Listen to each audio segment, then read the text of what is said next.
El brillo del collar no debería haber significado nada. Era solo una joya, un objeto frío, un pedazo de metal perfectamente tallado. Pero para Marcela, en ese instante, se convirtió en un golpe en el pecho, una revelación que le arrancó de raíz todas las ilusiones que aún trataba de sostener. Porque mientras sostenía la cajita abierta entre sus manos temblorosas, entendió que su matrimonio había estado viviendo de tiempo prestado, y que ya no quedaba más tiempo. El estudio de Sebastián siempre había sido un espacio prohibido. No porque él lo dijera explícitamente, sino por la manera en que miraba a cualquiera que osara tocar sus cosas. Su oficina era su reino, su zona impenetrable. Marcela rara vez entraba allí, salvo para dejarle alguna taza de café cuando estaba trabajando o para avisarle que la cena estaba lista. Pero ese día, a sus 7 meses de embarazo, con la respiración un poco agitada y un mal presentimiento retorciéndole el estómago, subió las escaleras con la determinación silenciosa de una mujer que ya sospecha la verdad pero aún necesita verla con sus propios ojos. Había despertado esa mañana con una inquietud persistente. Sebastián había salido temprano, antes de que ella siquiera se levantara. No era raro, últimamente su esposo vivía entre reuniones urgentes y viajes imprevistos. Pero esta vez, antes de salir, dejó su teléfono sobre la cómoda. Y cuando Marcela se movió para acomodar la manta, vio una notificación encender la pantalla. Ya recogí lo tuyo. Te va a encantar. No había nombre, no había nada más. Solo esa frase que se clavó como una espina. Intentó sacudírselo de la mente, convencer a su corazón de que no sacara conclusiones. Se dijo que tal vez era un regalo para ella. Que quizás Sebastián estaba tratando de ser detallista, de sorprenderla. Pero una parte de ella, la que había aprendido a leer los silencios y excusas de los últimos meses, sabía que no era así. Por eso subió las escaleras. Por eso, aunque sentía que el aire se le escapaba, empujó la puerta del estudio. El escritorio estaba impecable. Sebastián siempre había sido obsesivo con el orden. Pero debajo de un montón de documentos mal acomodados sobresalía la punta de una caja de terciopelo. Como si él la hubiera escondido rápido, sin pensar, sin darse cuenta de que ella no sería tan ingenua para no buscar. La tomó con cuidado, consciente de que lo que estaba a punto de ver le cambiaría la vida. La tapa se abrió con un chasquido suave. Y ahí estaba, un collar de oro blanco con un diamante en forma de lágrima. Delicado, costoso, brillante, casi insultantemente perfecto. Un collar que gritaba amor, pasión, deseo, pero no para ella. El mundo se quedó en silencio. Incluso el bebé en su vientre pareció quedarse quieto, como si también sintiera el latido descompasado de su madre. Marcela cerró la caja con fuerza. Luego la abrió de nuevo, como si en algún momento fuese a aparecer alguna tarjeta con su nombre, alguna explicación que suavizara el golpe. Pero no había nada, ni su nombre, ni una nota, ni una intención que pudiera justificar lo injustificable. Respiró hondo, tratando de no romperse. Pero entonces escuchó la puerta principal, seguida del sonido de pasos. Firmes, seguros. Sebastián venía subiendo las escaleras silbando como si nada. Como si el mundo fuera perfecto, como si no hubiese un abismo abriéndose entre ellos. Y cuando entró al estudio y vio a Marcela con la caja en las manos, su silbido murió al instante. Marcela, balbuceó él, sorprendido. ¿Qué haces aquí? Ella no dijo una palabra durante varios segundos. Solo levantó la caja como una prueba irrefutable. ¿Qué es esto? La pregunta cayó como un hacha. Sebastián abrió la boca, cerró la boca, tragó saliva. Dio un paso hacia ella, extendiendo la mano para tomar la caja, pero Marcela retrocedió. No es lo que crees, soltó, la frase más vieja del mundo. Marcela sintió una risa amarga subirle por la garganta. Estoy embarazada, Sebastián, respondió con una calma que no sabía de dónde había salido. No, estúpida. Él parpadeó varias veces como si las palabras lo golpearan. Es un regalo, dijo finalmente, evitando mirarla a los ojos. ¿Un regalo para quién?, preguntó ella, apretando los dedos sobre la caja. Silencio. Los segundos se estiraron, largos y crueles. Sebastián empezó a tocarse la nariz, un tic que tenía cuando mentía. Y por primera vez en su vida, Marcela no sintió miedo de escucharlo. Sintió indignación, dignidad, un límite que había sido cruzado demasiadas veces. Es para una cliente, soltó al fin. Una muy importante. Quería agradecerme por, ¿desde cuándo les compras regalos a tus clientas?, lo cortó ella. Sebastián quedó inmóvil como un niño atrapado en la mentira. Te lo puedo explicar, dijo, dando un paso hacia ella. Marcela lo observó, de arriba a abajo.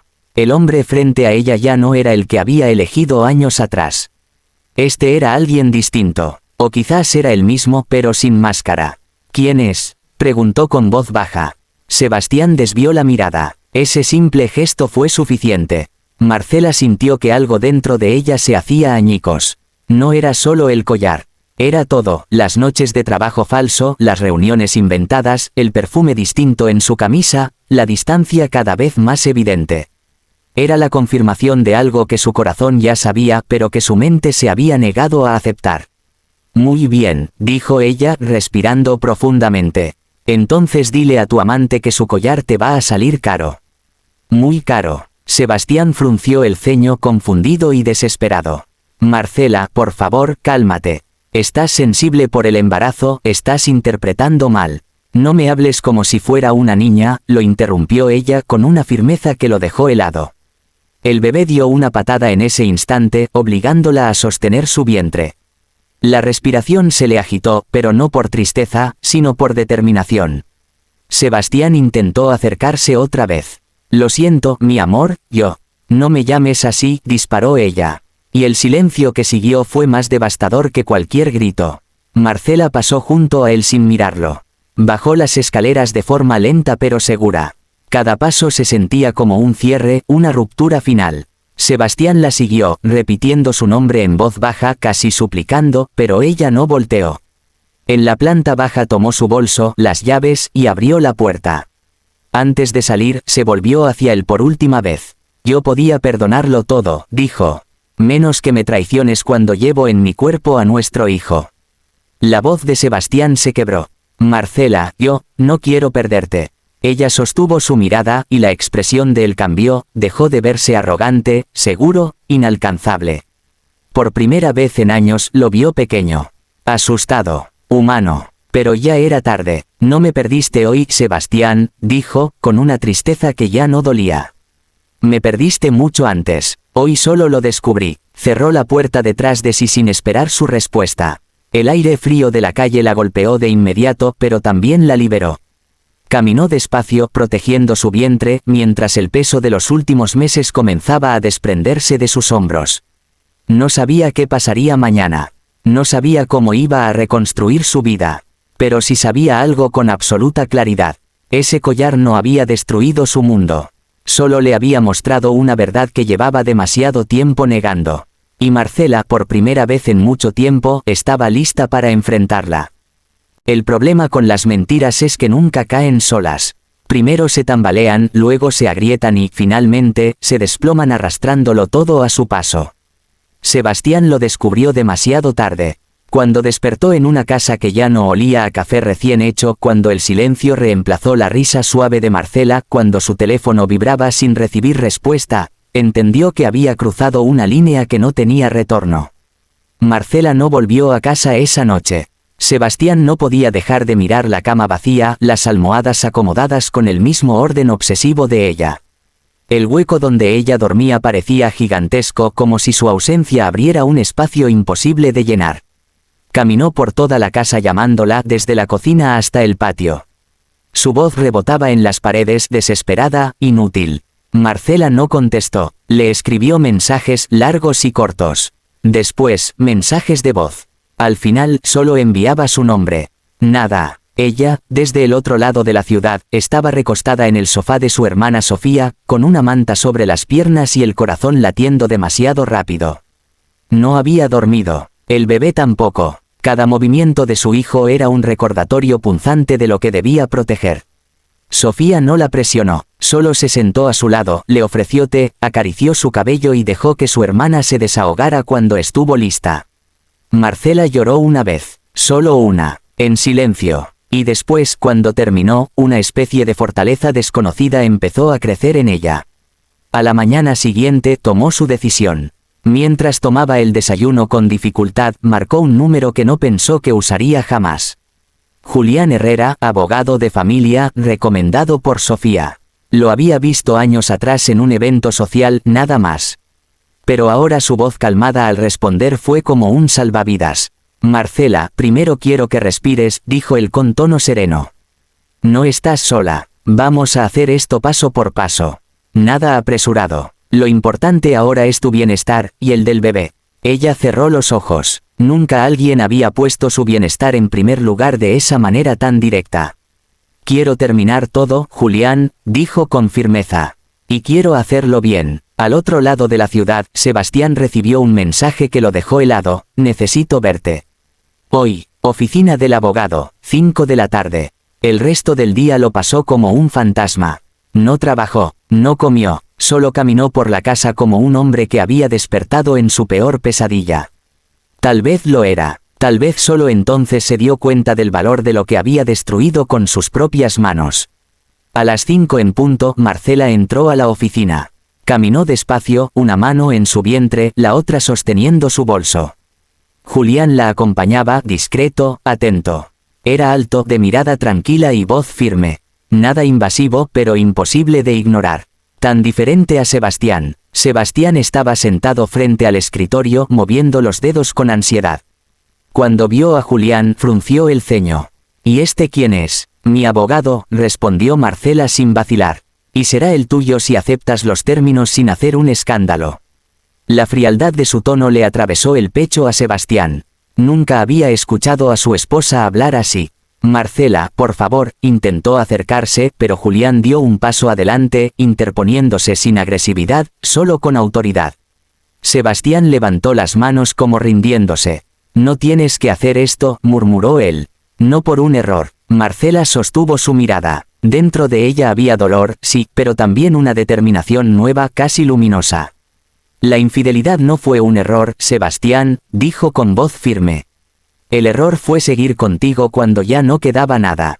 Sebastián bajó la mirada. Esa frase lo rompió. Julián colocó los documentos sobre la mesa.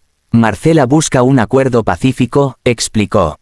Custodia principal, visitas programadas, manutención, división de bienes según corresponda. Nada fuera de lo justo. Sebastián apenas escuchaba, solo veía a Marcela. Y por primera vez notó algo que le heló la sangre, ella ya no estaba luchando por él. No había lágrimas, no había súplicas, no había dudas. Marcela estaba resuelta. ¿De verdad vas a destruir nuestra familia por un collar? Explotó de pronto, incapaz de contener la rabia y el miedo. Julián levantó una ceja. Marcela respiró profundo. No la estoy destruyendo, corrigió ella. La estoy salvando. Estoy salvando a mi hijo de un padre que no sabe valorar a su madre. Estoy salvando mi dignidad, Sebastián. La que perdí cada vez que me mentiste en la cara. Cada palabra era un golpe. Cuando terminó la reunión, Sebastián salió tambaleándose. Marcela no lo siguió con la mirada. Simplemente firmó donde tenía que firmar, habló con Julián, y salió del edificio con la serenidad de quien sabe que está haciendo lo correcto. El proceso duró semanas. Sebastián intentó acercarse, pero Marcela no cedió. Llegaba con flores, con regalos, con disculpas tardías. Ninguna surtió efecto. Marcela había cerrado una puerta que no pensaba volver a abrir. Lo hacía por ella, pero, sobre todo, por el pequeño que llevaba dentro. Durante ese tiempo, Julián se convirtió en más que un abogado. Era apoyo, compañía. Nunca invadía, pero estaba ahí cada vez que Marcela lo necesitaba. La acompañó a 2 citas médicas, la ayudó a reorganizar trámites, incluso arregló problemas bancarios que Sebastián había ignorado por meses. No era romántico, no era obvio, era cuidado. Y Marcela llevaba años sin recibir cuidado sincero. El día que Marcela sintió la primera contracción fuerte, estaba sola. Sofía había salido y el dolor la obligó a apoyarse en el marco de la puerta. Su respiración se aceleró. Había planeado llamar a Sofía, pero sin pensarlo marcó otro número. Julián, dijo apenas pudo hablar. Creo que ya es hora. Él llegó en menos de 10 minutos. En el auto, Marcela respiraba entrecortado. Julián la tranquilizaba con instrucciones suaves. Cuando llegaron al hospital, él habló con el personal, cargó sus cosas, llamó a Sofía, lo resolvió todo sin hacer ruido. Marcela nunca lo había visto perder la calma. Estoy aquí, le dijo antes de que entrara a sala de trabajo de parto. No estás sola. Marcela cerró los ojos. Nadie le había dicho eso en los últimos años. El parto fue largo, doloroso. Marcela lloró, gritó, tembló, pero cuando escuchó el primer llanto de su bebé, todo valió la pena. Sofía entró corriendo, llorando de emoción. Julián, desde afuera, esperaba con el corazón latiendo acelerado como si fuera su propio hijo. Cuando por fin dejaron entrar a Julián a verla, él se quedó quieto al verla con el pequeño en brazos. Marcela levantó la vista y sonrió. Una sonrisa cansada pero sincera. «Es hermoso», susurró él. «Lo es», respondió ella mirando a su hijo como si fuese el milagro más grande del mundo. Las flores comenzaron a llegar. De la familia, de amigos, y de Julián, por supuesto. Un ramo simple, elegante, con una nota que decía: «Para la madre más valiente que conozco». Sebastián llegó horas después. Marcela sintió un nudo en el estómago cuando lo vio. No por amor, por lo que alguna vez fue. Por la sombra de un futuro que nunca se cumplió. «Quiero ver a mi hijo», dijo él con la voz rota. Marcela asintió, pero lo mantuvo a cierta distancia. Sebastián vio al bebé desde los pies de la cama. Una lágrima le recorrió la mejilla. «Es perfecto», susurró. «Lo es», respondió Marcela, sin emoción ni odio. Solo aceptación. Sebastián levantó la mirada, y entonces lo vio. Julián estaba junto a Marcela, sujetando suavemente su mano como quien sostiene algo frágil y precioso. Y Marcela no retiró la mano. No la escondió, no se disculpó, la aceptó. En ese instante Sebastián entendió que ya no parecía parte de esa escena. Que había perdido más que a su esposa. Había perdido a la mujer que lo amó con todo su corazón. Había perdido la posibilidad de reparar lo que destruyó. Y había perdido el derecho a reclamarlos. Cuando salió del hospital, la ciudad seguía su rutina. Autos, ruido, vida. Pero para él todo se había detenido. Marcela, por su parte, sintió por primera vez en mucho tiempo que algo dentro de ella se recomponía. No porque Julián estuviera allí. No porque Sebastián ya no lo estuviera. Sino porque, por primera vez desde hacía años, el futuro no le daba miedo. Y mientras acariciaba la cabeza de su hijo, entendió algo con absoluta claridad. A veces perderlo todo es la única forma de encontrarse a una misma. Y ella, finalmente, se había encontrado.